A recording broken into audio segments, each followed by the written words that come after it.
Pessoal, então, em primeiro lugar, agradeço a direção do Instituto Florestal pelo convite para apresentar essa palestra. Agradeço os presentes. A minha formação é de agricultura, né? Trabalhei toda a minha vida com agricultura, então a minha visão dessa legislação, tudo que eu falo também é uma visão vinda de um agrônomo que sempre trabalhou com planta, lei de proteção de cultivar. O efeito dessa lei vai ter sobre a indústria, que não é de seres vivos aí, que não mexe com planta, que não mexe com animal, por exemplo, a área de atuação do IPT, de setores industriais, né? Eu não tenho uma visão do que possa acontecer. Com seres vivos, né? Com plantas, com animais, o que eu falo das consequências dessa palestra é focando nessa área, né? Bom, o próximo slide, então. Olha, da forma que eu vou apresentar, representa o ponto de vista que eu tenho disso, né? A gente sempre fala que tem três verdades, a minha, a sua e a verdade verdadeira, né? Sempre tem três verdades, eu vou apresentar a minha, da forma que eu vejo, né? E na área do direito é diferente do que a ciência em si. O direito é considerado uma ciência, mas é uma ciência diferente, né? Não tem esse princípio da causalidade que você tem que provar, né? O direito é um tipo de achômetro, né? Você apresenta suas razões, justifica, explica, tenta convencer, é dessa forma que vai, né? Orientado pela moral, pelos costumes, e isso se transforma em lei, né? Isso tem toda uma discussão, uma interpretação, mais ou menos isso que eu vou fazer aqui, né?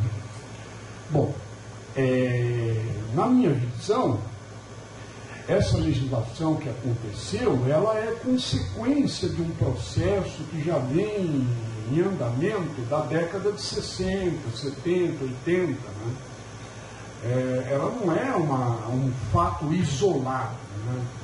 Ela é consequência de coisas anteriores que já vêm acontecendo. Como eu me envolvi nessa luta, eu ingressei como pesquisador agronômico em 61, né? Então praticamente eu acompanhei a evolução de todas essas coisas e participei de todas essas lutas aí, né? Então é por isso que eu tenho essa visão também histórica desses fatos que foram se sucedendo. E vou tentar expor aqui as minhas razões, porque eu considero isso, né? Começando pela queda dos militares, né? Nós passamos na América Latina aí por ditaduras desde a Segunda Guerra Mundial, década de 50, né? Até o final da década de 80. A última ditadura que caiu foi a do Chile em 90.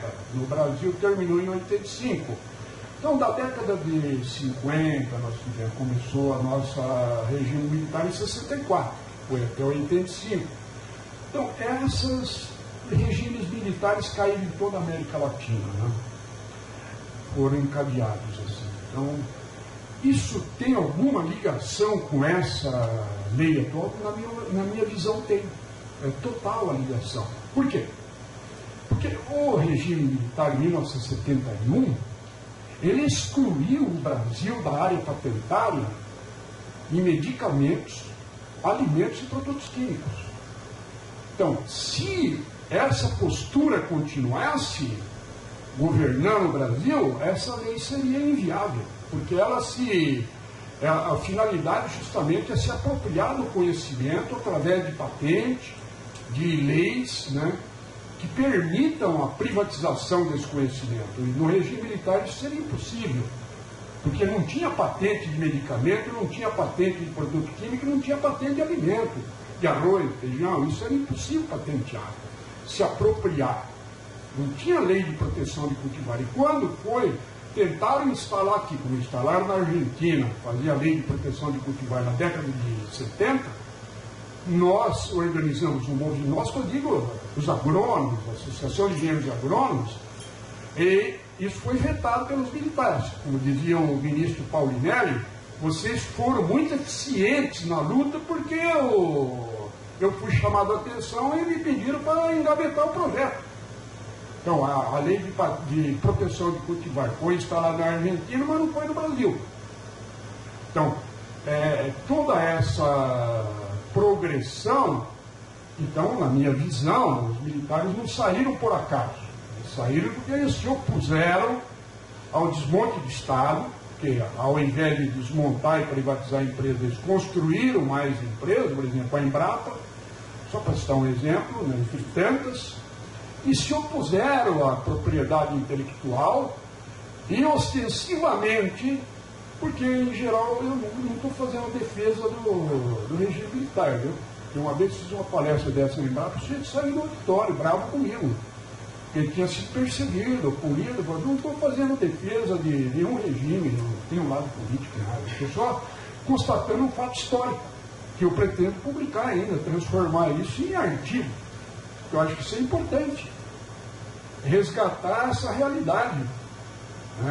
Eles não saíram aí, não foram toda a América Latina cair nesses regimes militares por acaso, não. Houve. Por que cai quase tudo ao mesmo tempo? Porque tem um fato externo.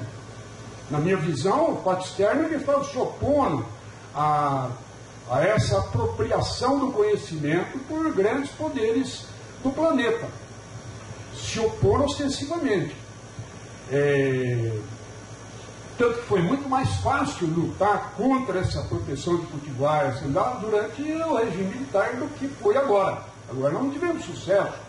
Durante o regime militar nós tivemos. Então, a saída do regime militar e a instalação da chamada democracia, né, que é na verdade uma plutocracia, quer dizer, é o fator do poder econômico que estão instalando as pessoas que comandam, né? Elas não representam o povo, elas representam o poder econômico que financia suas eleições e a colocação aí. Então, nós estamos, na verdade, numa plutocracia, não numa democracia, na realidade, né? E isso afeta tudo o que está acontecendo. Bom, então, com a assunção aí do primeiro governo eleito, que foi o Tancredo Neves, José Sarney, feita a Constituição em 88, posteriormente veio o governo Collor, e aí já começou a ser desencadeado todos esses processos na década de 90. Um deles, que está aqui em 95, foi a retirada desse conceito de empresa nacional. E com essa emenda constitucional número 6, que aconteceu em 95. O próximo slide, aqui, por favor. E aí veio essa, que foi internacional, a rodada Uruguai-Lugatti, que levou 10 anos. Né? Esse processo é um processo internacional. A rodada Uruguai-Lugatti, depois dessa rodada, existiam essas rodadas, né, chamadas rodadas. A última foi a do Uruguai. Né? Existiu o GATT e ele foi transformado depois na Organização Mundial do Comércio, OMC. Não existe mais GATT hoje, existe OMC. Mas eles estabeleceram regras mundiais. Então, uma das principais foi fazer patente de tudo, né? Porque antigamente os militares conseguiram retirar o Brasil do acordo patentário na área de alimento, medicamento e produto químico. Não, com essa decisão da rodada Uruguai do GATT já não é mais possível isso, a não ser que você saia fora da OMC. Porque se você quiser participar legalmente da OMC, como a China quis, ela é obrigada a se enquadrar nesses requisitos. Então, foram estabelecidas essas normas internacionais do GATT, levou 10 anos, quer dizer, isso foi, a rodada final foi em 94, mas ela começou 10 anos antes, né? Começou isso na década de 80. E, então, finalizou em 90, mas já começou na década de 80, ou seja, depois do regime militar. Começou, se não me engano, tem as datas aqui, eu coloquei no último slide, todas essas datas, né? Ela deve ter começado em 86, já era fora do regime militar, né? E se estendeu até 94, depois o decreto legislativo foi feito em 94, né? Tá aí. Então, por que isso aqui é importante? Porque é a rodada Uruguai do GATT que estabeleceu, através desse acordo TRIPS, que é uma das seções da rodada, essa questão do patenteamento. E aqui, nesse artigo 27, é o artigo-chave, porque ele estabelece que são as proibições, quer dizer, o que não é, porque a regra é a seguinte: tudo tem que ser patenteado, ou pode ser patenteado, é a nova regra, né? Não escapa nada. Aqui são as exceções, o que pode não ser patenteado. O que pode não ser patenteado, eu grifei vermelho, o grifo é meu, plantas e animais. Por isso, muitos advogados aí, inclusive uma vez convidamos um advogado da USP para vir fazer uma palestra aqui nesse auditório do Instituto Florestal, especialista em patente, e ele falava para mim: não, você, não precisa patentear planta e animal. Está escrito, é explícito. Bom, isso foi uma maneira de enganar o povo, né? Os legisladores, mesmo advogados, né? Enganar. Isso aqui, eu até publiquei uma vez, entreguei para publicação uma vez um artigo para o pessoal da Embrapa, que me convidou para o debate. Isso foi um estelionato, eu ainda preciso publicar isso. E foi de fato. Porque quando você engana alguém para extrair uma vantagem econômica, esse é o crime do estelionato. E isso foi feito para enganar mesmo. Não precisa patentear. A exceção é plantas e animais, esses não serão patenteados. Isso foi feito para patentear plantas e animais. É para enganar mesmo. Por quê? No mesmo artigo, você vê, exceto micro-organismos, excetuando os processos não biológicos e tal. Bom, e o que está estabelecido nesse artigo também do GATT? Os membros considerarão proteção a variedades vegetais. Então, essa lei de proteção de cultivares, ela foi imposta internacionalmente por essa rodada Uruguai do GATT. Quer dizer, é obrigado a fazer, porque nós tínhamos resistido e não queríamos instalar a lei de proteção no Brasil. O Brasil tinha resistido durante o regime militar. Então, essa decisão internacional obrigou o Brasil a fazer isso. Por isso que eu falo que essa coisa que está acontecendo agora não é só o movimento interno de cientistas e tal. É lógico que eles estão aproveitando a oportunidade para tomar essas decisões, mas isso faz parte do esquema internacional, de motivações anteriores, de decisões anteriores que foram tomadas que nos obrigaram a fazer isso, certo? Inclusive essa rodada, começando pela rodada Uruguai do GATT, né? Em que obrigou a fazer a patente de seres vivos de forma enganosa, né? Criminosa, né? Porque isso aí é crime, né? Mas o que você vai descobrindo é que quando você tem o poder mundial, você pode ser criminoso. Aí você não vai para a cadeia. Quem vai para a cadeia é um estelionatáriozinho aí de bairro pequeno. Esse vai para a cadeia. Mas se for o poder mundial que estiver praticando estelionato, não. Isso se torna legal e tem que ser obedecido, que é o que foi feito, né? Então, aí você patenteia um micro-organismo, que é o que existe hoje. Aí você insere esse micro-organismo, vamos supor, uma bactéria tolerante ao herbicida. Está patenteada. Aí você insere dentro da planta de soja, e a planta de soja fica tolerante ao herbicida. Aí a planta não está patenteada, mas se você fizer um cruzamento dela com outra planta de soja, aquele micro-organismo que foi inserido dentro da planta, ele está patenteado. Então, se você fizer o cruzamento, vai o micro-organismo. Isso não pode, porque o micro-organismo está patenteado. Então, na verdade, você criou uma patente virtual da planta. Porque ela tem um componente patenteado dentro dela. E esse foi um mecanismo de estelionato praticado para enganar. E por que isso era necessário? Porque as religiões do mundo todo não permitem que você impeça a reprodução de um ser vivo. É ide procriar. Essa é a regra. E quando você proíbe com patente a reprodução, você está contrariando essa ideia das religiões do mundo todo. Então era preciso colocar isso aqui, que não se patenteia plantas e animais, mas para patentear plantas e animais. É aí que está o estelionato, e para ganhar dinheiro com isso. É um estelionato muito típico. Eu preciso escrever isso daí, porque não está escrito, mas precisa ser escrito, para conhecimento geral. Bom, então isso daqui é parte de tudo que está acontecendo, né? Porque você precisa ter um mecanismo de se apropriar do conhecimento. Não adianta nada fazer tudo isso que está acontecendo aí se você não tiver a propriedade do conhecimento, certo? Então isso garante a propriedade do conhecimento. O próximo slide, por favor. Tanto de seres vivos aí, então, veio feito essa decisão no GATT, começam as coisas acontecerem internamente, né?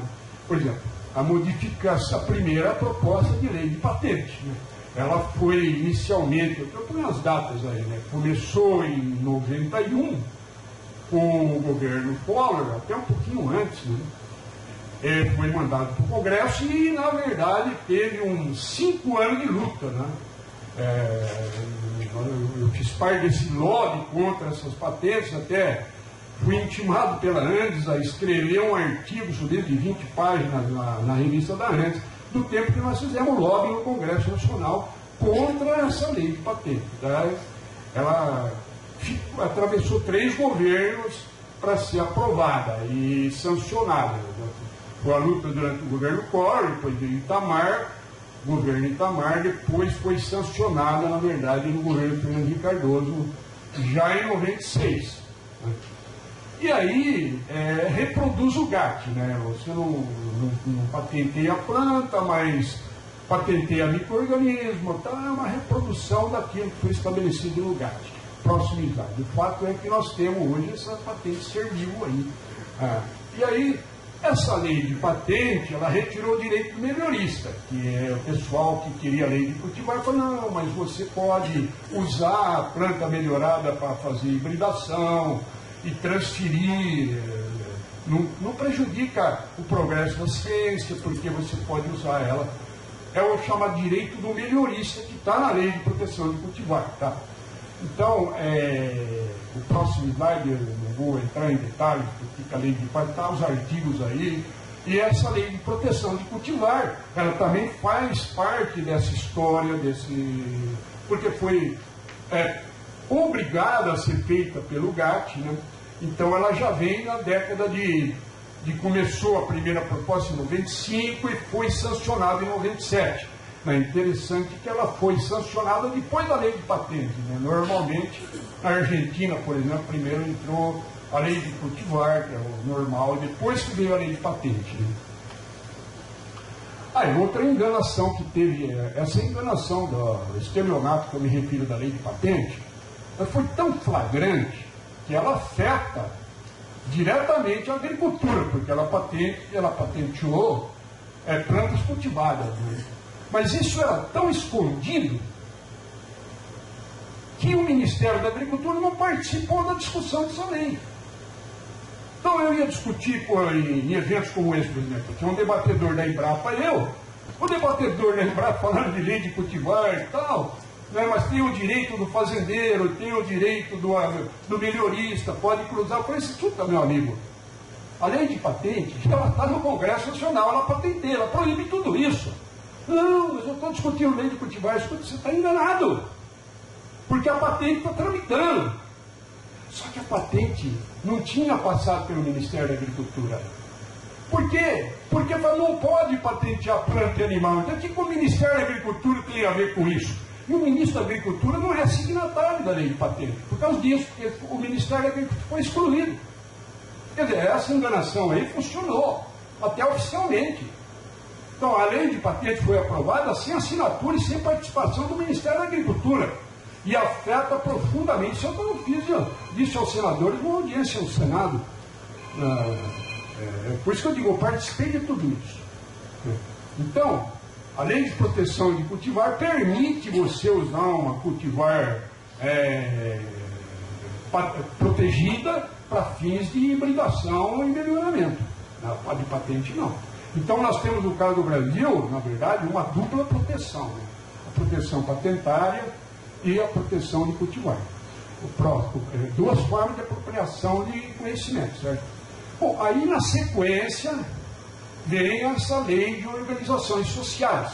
Primeiro saiu com uma medida provisória, em 1997, e se transformou em lei em 98. Vocês conhecem bem aí. Esse é o artigo 1º, que cria pessoa jurídica de direito privado. Uma vez o diretor do agronômico, uma proposta lá de reforma do agronômico, foi a primeira tentativa de privatização. Vamos transformar o agronômico numa organização social. O diretor me chamou lá e falou: Ceto, é isso que eles querem fazer. A medida provisória não tinha sido promulgada, aí eu já conhecia ela, porque tinha sido soltada aí com um balão de ensaio. Eu falei: eu nem preciso olhar isso daqui que eu já conheço. Olha o artigo 1º, eles estão propondo a privatização do agronômico. E é por isso que não foi implementado, porque ele me ouviu e olhou, né? Então, desde a década de 90, que já estão tentando a primeira tentativa de privatização do agronômico. Isso aí eu escrevi e publiquei, está publicado porque em 2006 a Associação Brasileira de Melhoramento de Planta fez um congresso brasileiro em São Lourenço e me convidou, porque 2006 foi 10 anos da promulgação da lei de patente e de lei de cultivares. Então eles fizeram um debate de 10 anos depois da lei para estudar as consequências, o que aconteceu, para fazer uma avaliação, e fizeram questão que eu participasse do debate. Eu participei e apresentei um trabalho e foi publicado no boletim da Associação Brasileira de Melhoramento de Planta, e até enviei em arquivo para o diretor do Instituto Florestal pedindo para divulgar o trabalho, e está no site da PQC. Então, eu falei, as consequências dessa lei de proteção de cultivar e patente é a privatização de toda a pesquisa agropecuária brasileira. É o título do trabalho, justificando, isso vai levar à privatização. Né? E aí começo a mostrar as tentativas de privatização que ocorreram antes. A primeira foi essa proposta de privatizar o agronômico, oficial, a proposta oficial, tem um documento e tudo. Né? Depois veio uma lei do deputado federal, Lupion, que queria transformar, que houve aí uma proposta, e essa proposta foi uma proposta do Fórum Nacional de Agricultura, de privatizar toda a pesquisa do Brasil. Ele fez um projeto de privatização de todos os institutos de pesquisa da área brasileiros. Né? Como? A proposta era transformar todos os institutos de pesquisa numa figura jurídica de direito privado, né? Mudando o Código Civil. Esse projeto foi rechaçado, não foi aprovado, então, mas essas tentativas de privatização, elas começaram no final da década de 90. Está bem mostrado isso, as tendências, né? Que vai havendo um fato, vai puxando o outro e vai acontecendo, certo? Então, aí então tem essa organização social aí que acontece. A organização social, a constitucionalidade dela foi feita a provocar a dúvida, né? O impedimento constitucional foi arguído junto ao Supremo Tribunal Federal, que recentemente, até põe a data também, se não me engano, em 2014, 2013, definiu finalmente pela constitucionalidade da organização social, certo?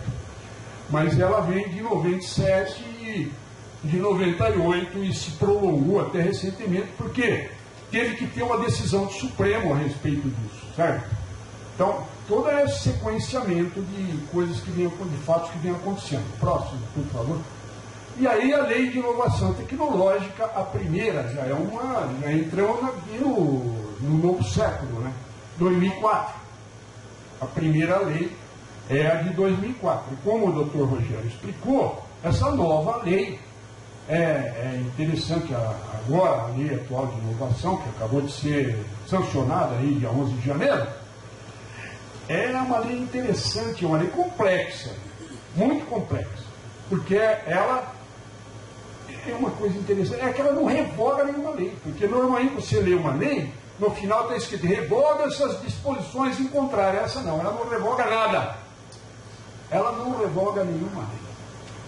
Ela altera, como diz o doutor Rogério, e muito bem dito, que ela apenas alterou artigos das leis anteriores, especialmente dessa primeira lei de inovação tecnológica de 2004, que eu critiquei nesse trabalho que eu apresentei em 2006. Está publicado e esse artigo está no site da PQC, né, apontando os problemas dela nesse simpósio que teve, aliás, um debate, né, uma mesa redonda no Congresso Brasileiro de Melhoramento de Plantas em São Lourenço, no 4º Congresso Brasileiro de Melhoramento de Plantas. Pronto, o próximo, então. Sai, então, essa lei de inovação tecnológica e agora essa, que é a lei de 2004, né? Então, ela estende para toda inovação a participação dos lucros, que antes era restrita às patentes. Por quê? Quando foi editada a lei de patentes, tinha uns colegas de Brasília, que eles falaram assim, já que vai ser feito mesmo, vamos usar isso para ganhar dinheiro. E conseguiram inserir e conseguir apoio. Conseguiram inserir dentro da lei de patente que o pesquisador público tem uma participação no rendimento. Eles têm 1/3. Tem gente que quer ganhar dinheiro com isso. E o argumento era esse. Meu amigo, ela vai ser feita, então vão aproveitar para ganhar dinheiro. E conseguiram apoio de muita gente por causa disso. E foram eficientes, tiveram resultado. Eles conseguiram inserir esse artigo, né, na lei de patente, que dá um ganho para o pesquisador, né, na exploração do bem patenteado, que isso não tinha antes.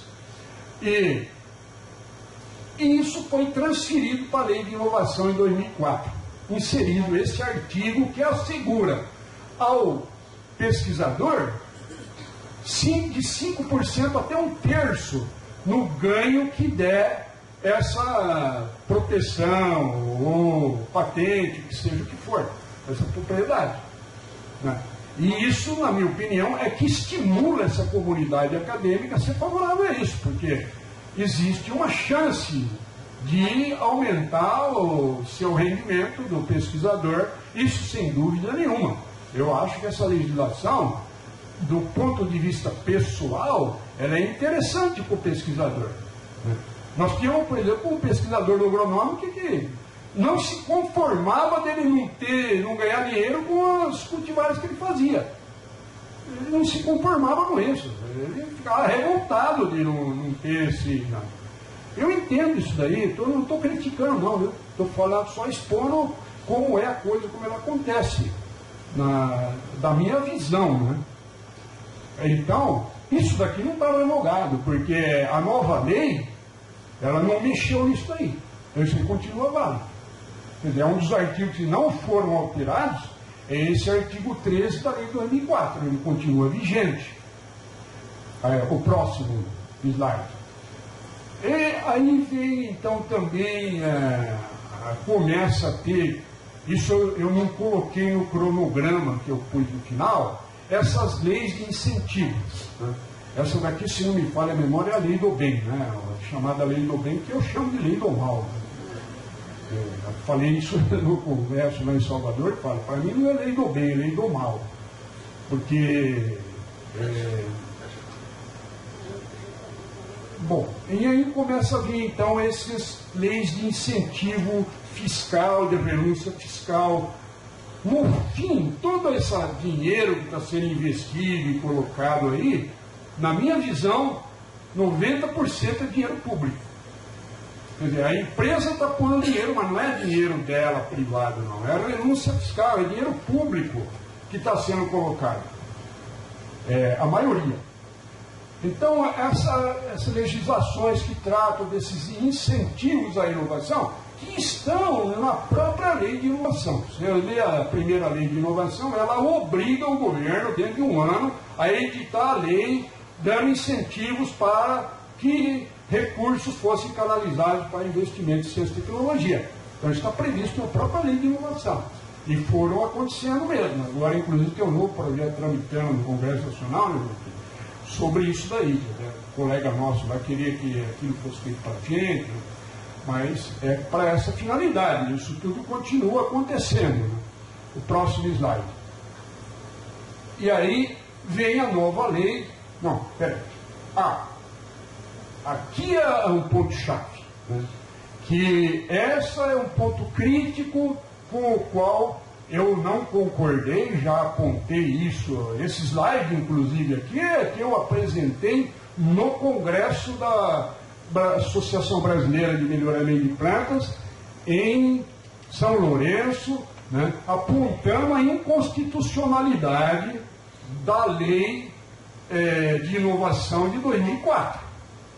Claramente inconstitucional, continua inconstitucional. Porque esse artigo não foi revogado. Ele está vigente. Ele está vigente. Na minha opinião, indevidamente. É vedado a dirigente, ao criador, a qualquer servidor de instituição de ciência e tecnologia divulgar, noticiar ou publicar qualquer aspecto de criações de cujo desenvolvimento tenha participado diretamente ou tomado conhecimento por força de suas atividades, sem antes obter expressa autorização da instituição. Meus amigos, isso afronta a Constituição brasileira, porque a Constituição brasileira, ao contrário dessa lei menor, ela obriga o servidor público ao princípio da publicidade. Todo servidor público é obrigado a publicar e dar divulgação dos atos que pratica. Eu não tenho que pedir autorização para nenhum diretor de nenhuma instituição para publicar o que eu faço como pesquisador. Ao contrário, eu tenho obrigação constitucional de publicar. Eu apontei essa inconstitucionalidade aqui já em 2006. E está publicado o que eu escrevi. E continua sendo inconstitucional, apesar da emenda 85 que foi promulgada, que não elimina essa inconstitucionalidade da obrigatoriedade de publicar. E eu digo isso aqui porque o dia que quiserem que trabalho não publicado vale ponto na carreira do pesquisador, nós podemos, na minha opinião, argumentar do ponto de vista constitucional, que ele não pode querer que vale ponto na carreira do pesquisador trabalho não publicado, porque a Constituição exige que o trabalho seja publicado. Então, essa questão, ela não foi dirimida. Eu sei que o poderio político desse pessoal é tão grande que eles conseguem aprovar por unanimidade no Congresso Nacional coisas inconstitucionais, claramente inconstitucionais. E aí, se a SBPC ou a FAPESP perguntar, mas por que você é contra? O que você está pensando? Eu falo, eu sou contra porque é inconstitucional. Eu sou contra porque o que está sendo feito não deve ser feito. Está errado. Se eles vão ter força para eliminar também essa exigência constitucional estabelecida no caput do artigo 37, eu acredito que eles têm que ter poder mesmo. Estão mandando e fazem o que querem. O poder está expresso para aprovar uma lei dessa no Congresso Nacional, por unanimidade, sendo expressamente inconstitucional, é muito poder. Eu não nego o poder, mas está errado.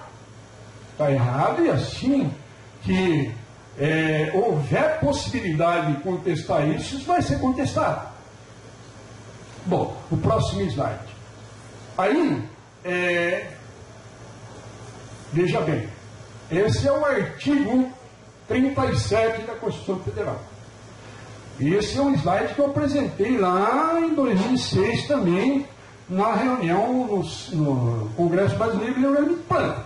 Tinha duas inconstitucionalidades, contrariando o artigo 37. Porque a Constituição exige a impessoalidade. Eu sou pesquisador público, eu não posso trabalhar para determinada empresa. Eu tenho que ser impessoal, tenho que trabalhar para todos os brasileiros.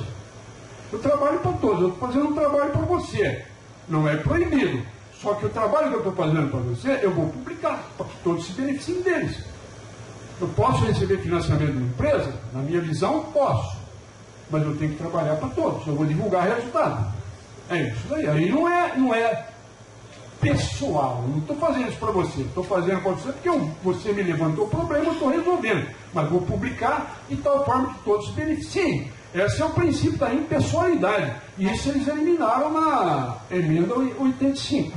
Porque agora a emenda 85 quebrou essa impessoalidade do ponto de vista econômico, permitindo que você faça parceria com uma empresa e trabalhe para ela.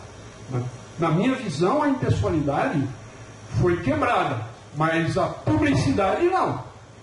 A publicidade não. Agora, tanto que isso era inconstitucional, e eu estava correto quando apontei isso, que eles correram atrás de fazer uma emenda constitucional para poder tornar essas parcerias constitucionais. Mas ainda não conseguiram, no melhor do meu juízo, porque a obrigatoriedade de publicar continua. O próximo slide, por favor. Então, além de inovação, olha, essa palestra está disponível para vocês, tá? Eu vou deixar aí no computador e também tem arquivo, eu já mandei, pode repassar à vontade, tá bom? Então, a lei de inovação de dezembro de 2004, ela não privatizou a estrutura das instituições de pesquisa, mas privatizou os resultados, né? Com aquela proibição de divulgar tal, e a parceiro fica proprietário da propriedade intelectual resultante e tal. O próximo slide. Agora, veio a emenda constitucional 85 que elimina a inconstitucionalidade da impessoalidade. Né? Tá aí os dois artigos que ela acrescentou à Constituição. Mas é interessante essa lei. Eles têm tanta consciência da inconstitucionalidade da lei, que se você pegar o artigo 1º da nova lei, que é essa lei que foi sancionada 11 de janeiro, o artigo 1º fala a lei de inovação científica, tecnológica, nos termos dos artigos tal. Cito 6 ou 7 artigos da Constituição e não cito 37. Por quê? Porque eles sabem que o 37 não permite o que eles estão fazendo. Ou seja, a inconstitucionalidade é declarada pelo próprio artigo 1º da lei. O artigo 1º da lei não tem coragem de falar nos termos dos artigos 37 da coisa. Ele omite o 37. Quer dizer, ele está autodeclarando a inconstitucionalidade. O artigo 1º já mostra que é inconstitucional. Porque omite o artigo 37 da Constituição, que regula o quê? Regula a administração pública. O que deve fazer o funcionário público. É um artigo-chave. Não pode ser omitido. Então, eu estou apresentando com isso minha verdade. Né? Essa é o que eu estou vendo. E, quando você vê, você fala, olha, eu estou vendo assim, fala o que eu estou vendo assim. Não preciso esconder o que eu estou vendo. É um direito constitucional meu de expressar meu ponto de vista. É muito óbvio. Eu só gostaria de ter sido convidado para falar isso no Congresso Nacional. Ó, minha gente, está aqui, ó. Vocês não querem ver, não vejo, mas está aqui. É claro, é evidente. É aberrante. Ó. Então, o próximo, por favor. Agora aqui, ó. O Rogério, o doutor Rogério, falou uma coisa interessante. Né? Porque a principal lei modificada por essa nova lei é a própria lei de inovação anterior.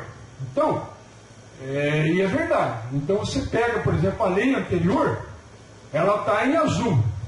A nova lei em preto. Então, o núcleo de inovação tecnológica já existia na lei de 2004. Aí você pega o artigo 2º. Só que ali é a redação do núcleo de inovação tecnológica de 2004 e 2016. 2004. O núcleo de inovação constituído com a finalidade de gerir, ele vai ser o gestor da pesquisa de inovação. Já em 2016, o Núcleo de Inovação, estrutura instituída, né, por finalidade de gestão e por competências mínimas, atribuições. Ele vai ser o gestor e vai ser também o executor, com ou sem personalidade jurídica própria. Pronto. Já mudou. O núcleo de inovação pode ter uma personalidade jurídica própria. Ou seja, a instituição é uma pessoa jurídica, o núcleo é outra. Vai ter dupla personalidade jurídica. Os institutos vão passar a ter dupla personalidade jurídica. Poderão ter, não obrigatoriamente, mas a lei permite. Aí no artigo 16, o azul é o anterior. Deverá dispor de núcleo de inovação, pode ser um só do Instituto Florestal, ou, no caso do agronômico, pode ser do agronômico, ou da APTA, né? Um ou mais ICTs, pode ter o mesmo núcleo, com a finalidade de gerir. Esse era em 2004. Agora, em 2016, no artigo 16, para apoiar a gestão, pode ter um núcleo, e aí vem o parágrafo 3º, isso aqui realmente muda. O núcleo de inovação poderá ser constituído com personalidade jurídica própria, com uma entidade privada sem fins lucrativos, ou seja, um S, ou SIC, uma dessas aí, certo? E alterando a lei, né, aqui mais para baixo, no artigo 7º, Lei 8958 de 94, que é a lei que regulamenta as fundações de apoio. Então, mudando essa lei de fundação de apoio, alterando ela, ele fala no parágrafo 8º. Né? O núcleo de inovação, constituído no âmbito da instituição de ciência e tecnologia, poderá assumir a forma de fundação de apoio. Né? Então, poderá ser um OS ou uma fundação de apoio, esse núcleo de inovação e tecnologia. Só que a própria lei de fundações de apoio exige que a fundação de apoio seja de direito privado. Então, seja o S ou seja fundação de apoio, vai ser de direito privado. Então, a tendência é que as instituições de pesquisa vão passar a ter dupla personalidade. Uma de fachada externa e outra do seu núcleo de inovação, que será de direito privado. Essa é a tendência. O próximo slide, por favor. Isso é por isso que o doutor Rogério falou que a tendência dessa lei é a privatização de todo. Isso se aplica às universidades, a USP, o Unicamp, não tem dupla personalidade também. Uma pública, aparentemente pública, e um núcleo privado, que é quem vai gerir ou gestar, fazer a gestão, né, da programação científica e executar a programação científica. Certo? Bom, aí é um comentário disso que estou falando, né? O próximo, por favor. Diz que é a privatização desses núcleos, né? Então, aí, isso aqui é... A emenda constitucional eliminou a inconstitucionalidade da impessoalidade da Lei de Inovação Tecnológica, mas não eliminou o princípio constitucional da publicidade no artigo 37, caput da Constituição Federal, e a consequente inconstitucionalidade da proibição de publicação dos resultados. Na minha opinião, agora em seguida, né, daí a motivação para constituir núcleos de inovação tecnológica de direito privado, para escapar da obrigatoriedade da publicidade imposta aos entes públicos pela Constituição. O próximo slide. Para finalizar, então, tem um canadense aí que estou mais 5 minutos encerro.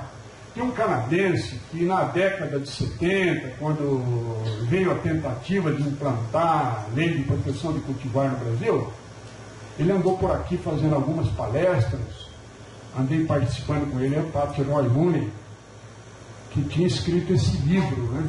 Um livro, Sementes da Terra, um bem público ou privado. Esse livro foi traduzido para o português, né? É um livro escrito em inglês. Nesse livro, veja bem, já em 1980, 36 anos antes, né, ele já escreveu isso. Em outras palavras, a pesquisa agrícola do governo se transforma em um massivo subsídio aos melhoristas das corporações. A tendência, na minha visão, é essa, do governo não fazer mais melhoramento para o povo brasileiro, vai fazer para as corporações que vão explorar o mercado e ganhar dinheiro vendendo seus produtos, semente ou mudas, para o povo brasileiro. E o governo, na verdade, estará a serviço dessas corporações e não atendendo diretamente o povo, que vai ficar, na minha visão, prejudicado. O próximo slide, por favor. Então, essa é a minha opinião final de tudo isso aí. Eu assinei embaixo porque eu estou vendo que tem colegas sendo cobrado para dar opinião, certo? Eu estou aposentado, não dependo mais de financiamento, nem do CNPq, nem da FAPESP. Eu fui agora no Congresso, Simpósio Mundial de Manga da Austrália, fui com o meu dinheirinho suado aqui, gastei X lá, não vou dizer quanto, uma nota, né? E fui por minha conta. Então, eu também estou numa situação, porque nem pretendo entrar com pedido de recurso nessas entidades. Mas para algum colega que ainda depende deles, pode pegar meu slide, por favor, e mostrar para eles o que, se vocês pensam, usa meu nome, diga lá, e Carlos Jorge Rosseto pensa assim: a nova política de inovação, com aplicação do disposto na Lei 13.243, de 11 de janeiro de 2006, que é a lei que acabou de ser sancionada, que não é uma lei do governo, é uma lei, na verdade, que foi colocada na mão da Comissão de Ciência e Tecnologia da Câmara Federal, foi conduzida no Legislativo e foi apresentada ao governo e falou, ou sanciona aqui, porque foi aprovado por unanimidade. E é a agenda do Brasil, o nome da nova agenda lá, e está incluída nessa pauta. Tem que ser sancionada. Então, na minha visão, o governo se tornou refém dessas forças todas que estão atuando aí, né? Com interesse nisso. A nova política de inovação, em resumo, consiste em aplicar recursos públicos diretamente pelos governos, suas agências de fomento, ou através de empresas privadas, utilizando recursos públicos oriundos de incentivos ou renúncia fiscal, aplicando nas instituições de pesquisa privadas ou nas públicas, oferecendo uma suplementação financeira ao pesquisador público com privatização do resultado. É uma política que oferece vantagens a alguns empresários, ao pesquisador público que aderir, mas é nociva ao povo brasileiro, principal provedor dos recursos, que terá maior dificuldade de acesso ao conhecimento e à tecnologia pela qual pagou. Essa é a minha opinião. E tá aí, eu assumo isso daí tranquilamente, que é da forma que eu vejo isso. O próximo slide, por favor, é o último slide. Aqui, ó, só essa cronologia das ordens de acontecimento. Da década de 80, fim dos regimes militares na América Latina. No Brasil, 85, no Chile foi o último, em 90, então é década de 80 praticamente. Rodada Uruguai do GATT, de setembro de 86 a abril de 94. Foi essencial porque estabeleceu a propriedade intelectual de plantas e animais e proteção de cultivares. Revogação do Conselho de Empresa Brasileira, 95, porque isso não tem mais empresa nacional aí, é tudo uma coisa só, certo? Lei de patentes, foi de 91, quando ela foi proposta, 8 de maio de 91, sancionada em 96. Lei de cultivares, proposta em 95, sancionada em 97. Privatizações das estatais, final de 80, começou com o governo Collor, né? Até final da década de 90. Organizações sociais, né? Que é de 97, que foi a medida provisória, 98 a lei. Primeira lei de aviação, 2004. Julgamento da constitucionalidade das OS pelo STF, 16 de abril de 2015. Emenda constitucional da inovação, 26 de fevereiro de 2015. E aí vem a segunda lei de inovação, que privatiza tudo em 11 de janeiro de 2016. Então você vê uma cronologia, um encadeamento dessas coisas que vão acontecendo. Então, por que eu ponho isso? Porque na minha visão, isso tem um comando externo. Tem um cérebro comandando isso. Não é que nós estamos fazendo isso. Nós estamos sendo levados a fazer isso. E na minha visão, isso não é brasileiro, isso é internacional. Deve estar acontecendo no mundo periférico aí, né? Essa é o que eu queria apresentar a vocês. Agradeço muito essa oportunidade. A palestra está aí, quem quiser repassar, pode repassar. Eu expressei a minha opinião pessoal, certo? E agradeço muito essa oportunidade de ter podido apresentar isso aqui para vocês. Muito obrigado.